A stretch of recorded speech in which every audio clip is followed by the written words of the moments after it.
ছাত্ৰ লেখকজনক উৎসাহিত কৰিবৰ কাৰণে ছাৰক দুআষাৰ ক'বৰ কাৰণে অনুৰোধ জনাইছোঁ।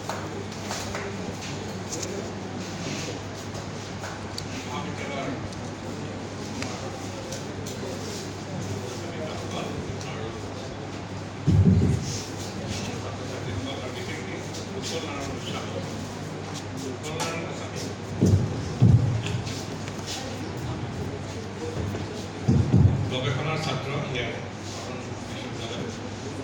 এটা সময়ত তেওঁ যেতিয়া এমফিল কৰিছিলে তেতিয়া মই তেওঁৰ লগত জড়িত অলপ হৈছিলোঁ এমফিল কৰাৰ সময়ত আৰু তেখেতৰ যিখন ডিজাৰ্টেশ্যনো আছিল সম্পৰ্কিত ৰিলেটেডেই আছিলে আৰু এইবাৰ কিন্তু তেওঁ গ্ৰন্থ ইয়াত কৰিছিলে তাত বহুতখিনি সুন্দৰ কথা আছে। সত্ৰৰ উৎপত্তি কেনেকৈ হ'ল, সত্ৰৰ সংজ্ঞা আৰু পৰিচয়, সত্ৰৰ বিস্তাৰ প্ৰকাৰভেদ, চাৰি সংগতিৰ কথা আছে, ব্ৰহ্মসংগতি, নিকা সংগতি, কোনোকাৰ কাল কি কাৰণত সংগতিবিলাক হ'ল সেইবোৰ এটা গৱেষণা বিষয় হয়। কি কাৰণত? কোনো আদৰ্শগত কাৰণত নে কোনো ব্যক্তিগত কাৰণত? ভাওনা সংস্কৃতি, ভাওনাৰ পূৰ্বৰংগ, সত্ৰীয়া নৃত্য, খোল বাদ্য, মৃদংগ বাদ্য, সত্ৰীয়া সংগীত এইবিলাক দিছে। তাৰপিছত সত্ৰ আৰু জনজাতি সমাজ এইকেইটা প্ৰবন্ধ লিখিছে।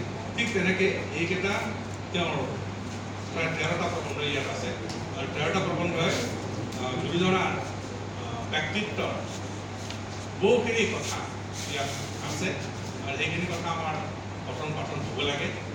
আৰু আদৰ্শগত কাৰণত কাল সংগতি হৈছেনে বা ধৰ্ম সংগতি হৈছেনে এই কথাবিলাকৰ কিন্তু আলোচনা হ'ব লাগে।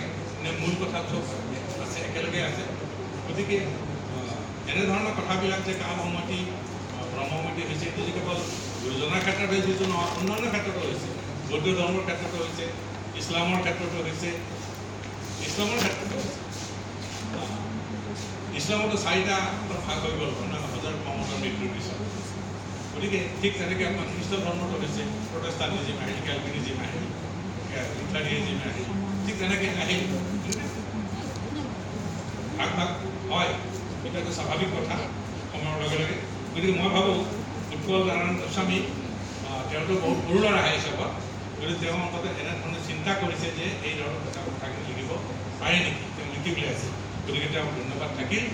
আৰু উৎপল নাৰায়ণ গোস্বামী পিছৰ বছৰতো যাতে আমি এটা খবৰ পাওঁ যে আৰু এখন কিতাপ কোনো এটা বিষয়ৰ ওপৰত আৰু চৰ্চিত হৈছে বা লিখিত হৈছে, আৰু সেইখন হ'লে আৰু বেছি আমি আনন্দিত হ'ম।